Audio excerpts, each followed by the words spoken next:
Well, I was a youth leader in a large church. I just had a small group that I was helping out with in a big youth ministry, and this was when I was in college, and I had kind of become sort of uncomfortable with what our church was teaching about, how is it that you stand righteous before God and have eternal life and that sort of thing. And I became uncomfortable with it because I was reading, actually at the direction of our pastor, who was a lordship teacher, but he recommended Chafer and Ryrie a lot, and I was reading those guys, and I really still couldn't exactly make heads or tails of some of the passages, like James 2, and actually Galatians 5 was a problem for me, and some other things like that. And when I went to those passages, I was like, I realized that I was holding to a contradiction, but I didn't really have a better solution, so I just kind of went on.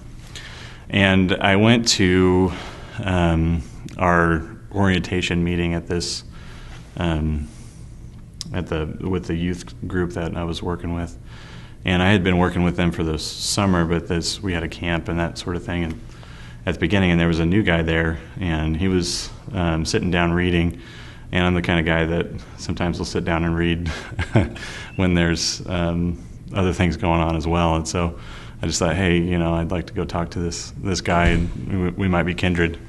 And he was reading Absolutely Free by Zane Hodges, and he started asking me questions about what I believed about how do you have everlasting life and those sort of things. And I told him my views, which were essentially free grace, and he's like, well, what do you do with these kind of passages?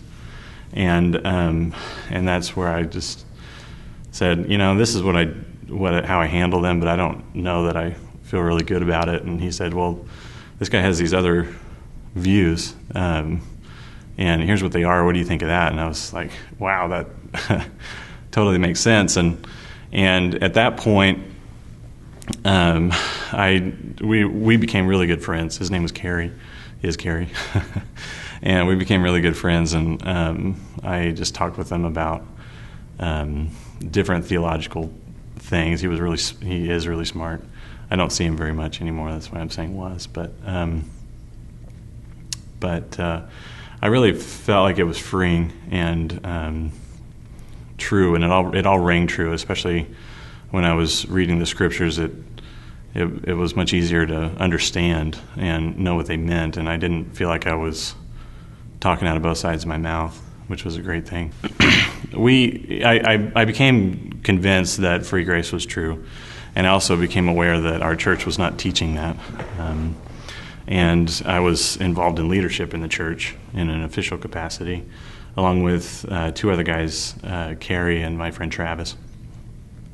And we just talked more and more and more, and it became clear that we were all on the same page with that. And so we decided, along with a couple of our other friends who were also leaders in the group, to have a Bible study and really kind of hash it out and make sure that we're believing the right kind of things. And so I organized this Bible study, and we read the different books from the different perspectives. I brought in some stuff from A.W. Pink and John MacArthur, and we read Reign of the Servant Kings and Absolutely Free by Zane. And in the course of this group, several of us were thinking, yeah, this is true. A couple people thought, I don't know what to do about that. Talking about free grace, that free grace is true. And but one of the people that was with us, he was young and still living with his parents. He was a new college student. And he told his dad what he had been learning because he was believing in free grace. And his dad went and talked to the pastor of the church, and the pastor said, all these guys are out of leadership. And, of course, we weren't having this Bible study with people who we were in charge of. I mean, it was just friends who were all grown up and in leadership who we were talking. And, we didn't really have a conversation about it. It was just, this is what it is. And so we left, and, rumors kind of got spread around the church about saying that we were, we'd punted the faith and we were, immoral and all this kind of stuff because we didn't believe that works had anything to do with having everlasting life. And then the pastor of the church he did a sermon that was kind of, I think, supposed to be a response to us, and it was about the most works salvation sermon I've ever heard. There wasn't any concept of grace in it. And this was actually, this whole thing sort of happened over the course of a few months. And between that time, I had met Bob and actually just begun working part-time in the GES office. And I heard this sermon because I had been listening to them online. And I heard this sermon and thought, wow, I feel really bad for all my friends who are listening to this and think that this is truth. and so I wrote a letter to the pastor and the elders that was talking about basically what free grace is and how the Bible teaches that and not the work salvation that was being taught. And I had Bob read it over, and we actually had a couple other people. Tony Evans read it over and offered to help and to have a meeting with the elder board, including the pastor. And I sent this letter. I said, if you want to talk more about this, these men have offered to help. And I didn't receive a response, except that from a friend, I had heard that the pastor of the church told him that if I ever showed up, I'd be handled out. So I haven't been back there, and I did lose a lot of friends through that. One of the guys who went with us was kicked out of the church. Actually, technically, I guess, kicked out of leadership of the church. With us, he went back into Lordship Salvation.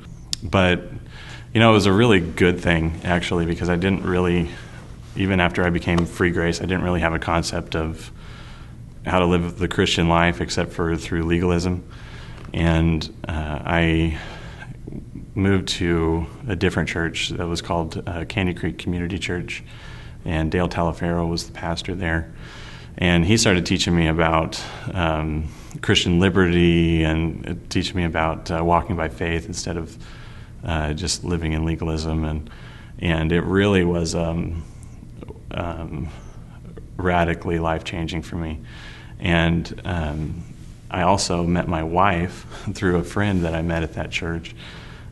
So when I look back on it, I don't think negatively about the whole experience, even though it was a very radical difference for me, because I had my set of friends and the people that I hung out with, and now I wasn't hanging out with those people anymore, and I was driving 45 minutes to church, so it was hard to even spend time with them. But